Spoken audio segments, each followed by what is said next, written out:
Well, what's going on, YouTube world? Today is Thanksgiving Day, so happy Thanksgiving to you and your family and anyone else. Today, I'm actually going to be working on the 2008 Toyota Corolla. It is leaking antifreeze, and just from looking at it, it seems to be leaking from the thermostat housing. Now, a couple years ago, I put a water pump on this, and serpentine belt, thermostat, and of course, you know, you got to put the nice little pink antifreeze in it, and all, you know, the job went pretty decent. It's not hard to do, and then a few weeks later, that water pump ended up leaking, so I had to do the water pump again. So I've already had this apart once, and then had to tear it apart again. So it's really not that hard of a job. The only thing really that you have to move out of the way to get to the thermostat housing and thermostat is the alternator. So it's literally 2 bolts for the alternator, put you a torque, well, let's see, a breaker bar and a 19mm socket on your belt tensioner. It'll loosen the belt, pull the belt off, and pull the alternator right out of the way, and should be able to get to it perfectly fine. Okay, so just a short recap here. So you got your breaker bar and a 19mm socket, and it goes on the top of the tensioner. I know you can't really see it in this video, but it looks like a bolt, like a nut. And you're going to pull towards the front of the car, and that's going to release the tensioner, drop your belt off. And you just simply, you can kind of see there, just let loose the belt. And I actually kind of held it there, and this is exactly where it goes, to where it doesn't pull it off of any of the other pulleys, because I would tell you, it is, for some reason, it's pretty difficult to get down there to the bottom to get that belt on. So that's kind of the worst part of even doing this job, in my opinion. But so bottom bolt is a 14mm, the top is a 12, and as I said, the only thing that I unplugged was this this connector right here that goes to the AC compressor, just so I can move the alternator out of the way. I didn't unplug anything else from the alternator. And as I said again, I did not unplug the battery. Now, any good mechanic, any AFC mechanic, well, as I said, any good mechanic is going to tell you to do this job properly and the safest way possible, you always unplug your battery. And that is true. You always do want to unplug your battery. Now, for this particular case, with this car, if any of you have this particular car, you know exactly why I'm not unplugging the battery. Because if you unplug the battery in this thing, for some stupid reason, the computers in these cars do not know how to idle the engine properly. I don't know why. It's stupid. I have no idea why Toyota did that. And it literally takes 3 to 4 days before the engine even runs right. And it's very, very difficult to drive. It stalls out on you if you go to hit the brakes and try to stop. Idles at like 300 RPM and just shakes and bucks and carries on, and just, it does not know how to idle the engine. And you know, there's a couple other fixes online for that, and, you know, pull the throttle bodies off and clean them and things like that. I've done all that, none of that works. So I don't understand what the deal with that was, but so I don't have to fight this thing for 3 to 4 days of it not running right. And there's the puddle that I told you I could see, and then down there you can kind of see, yeah, you can kind of see down there was another puddle, and there's just a little bit of moisture right there. You can kind of see literally right here in that little corner there. So the thermostat housing for sure has got to be what's leaking. Of course, as you can see, it's easy to get to now once you get the alternator out of the way. You can actually grab a hold of the water neck here and try to wiggle it a little bit. And if you have a good eye, you can see when you wiggle it, if, well, you can't really, okay, if the crack between the aluminum and the plastic opens and closes. Well, I have that good eye, and I could see it was. I decided to, you know, try to tighten the bolts up a little bit, and, you know, I just, you know, barely even turned either one of them. And now look, I don't know if you can see it or not, but either from me wiggling that or tightening that bottom bolt, it is leaking now. That is definitely where the leak is coming from, because that puddle there, I normally see that puddle. So I guess what I'm gonna do is I'm gonna take this off and maybe do some RTV on it. Once you get the thermostat out, of course, if you have one of these cars, or if you bought the parts or whatever, you know, it is literally, it's just a square O-ring that goes around the thermostat. Now what you want to do is, as you can see, this thermostat, I mean, it's only been in there for probably a year or so.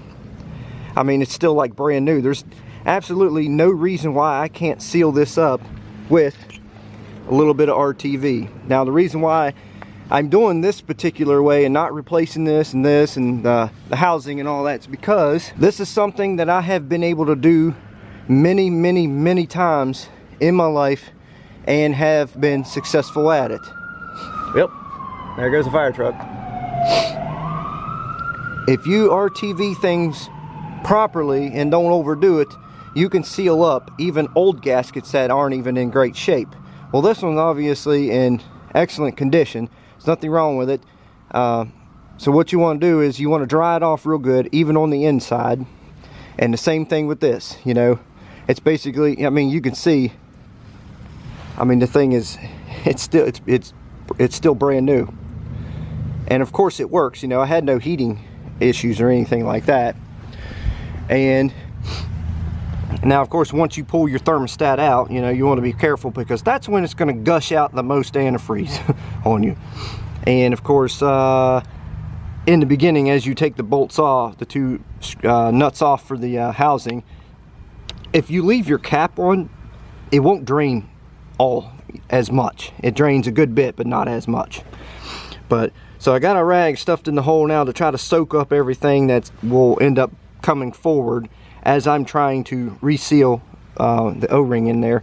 And then, ooh, a little bit more coming out of the hose there too. And of course, you're going to want to clean that and dry that really good as well, so that will seal up good. But I may have to push it down. Oh, there's more coming out of there. So you definitely don't want any more.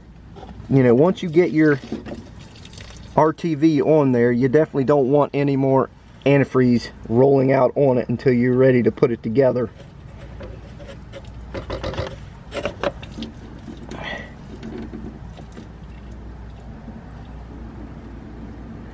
And of course, I've got that down further than what it's going to be once I go to put it together, so that ought to be drained perfectly well and shouldn't have to worry about any more coming out of there. So that's what I'm going to do.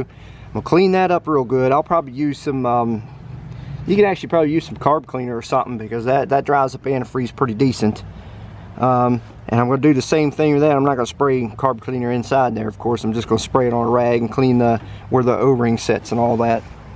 And clean all that up real good, not with spray, just with rags on that. And then I will show you how to put some RTV on it. Alright, now that right there is what you want. That's how you want it to look.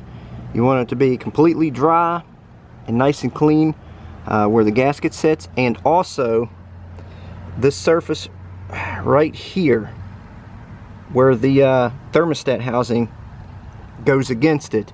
You want that clean, and you definitely don't want any dirt or anything like that on there, because when you go to tighten it down, if you're tightening it down and this side's perfectly clean but the top side's got some dirt in it, well, there's your leak, and that's exactly what will happen. Here is the thermostat with a microscopic thin layer of RTV. Very thin, very clean. And you want to let it sit for just a couple minutes, let it harden up just a little bit. And then both on the car and the housing is both spotless clean, and you won't have to put any RTV on either surface. Just put it on the O-ring. It's pretty much the easiest way to do it, because this way you're sealing the back, you're sealing the side, and you're sealing the front. So you put that in there, you put the housing back on it and tighten it up. It should be good to roll. Alright, fits in there perfect with no fitment issues or anything like that. Again, you want to check the surface of this. Make sure it is still, see if this will focus in, still clean and dry, and then go ahead and put it together. So once you have everything all back together and got your belt on, you want to double check your belts and all your pulleys. You want to make sure your belt is on all the pulleys correctly. And of course, as I showed you, you do not have to unplug anything from the alternator, or you do not have to unplug the battery to do this job. The only thing that I unplugged was this one little plug that goes to the top of the AC compressor, which that just simply gives you a little bit more room to set the alternator right here in this perfect little spot made big enough just for the alternator. And now on to what I feel is the absolute worst part of this entire project, is putting the antifreeze in and getting the air out of the system and all that, which if you've done that, it sucks. But here we go. And I do like to use what Toyota actually recommends. So I do use the Pentofrost A4 pink, which is exactly what come in this car from the factory, and that is all I have ran. And I've got about 3/4 of a jug, so hopefully I've got enough. Alright, so once you get it running a little bit, you know, you gotta fill it up pretty decent and run it for a little while without the cap on, let it burp the system real good. And once you get all that, get all the air out of it, and you want to turn your heat on as well, so you make sure you're getting heat, because while there's air in the system, it's going to be like an AC in here. They're not going to get hot air. So I just wish there was a clean way to do this, but there's antifreeze everywhere. It really sucks, but that's pretty much it.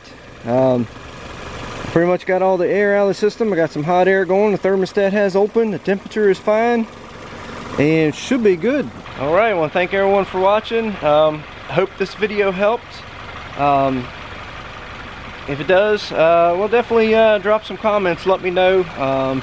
Could use a little more feedback on the channel, because half the time I have no idea if these videos help or not. But if they do, then that's good. That's my goal. So until the next project, we'll see you then.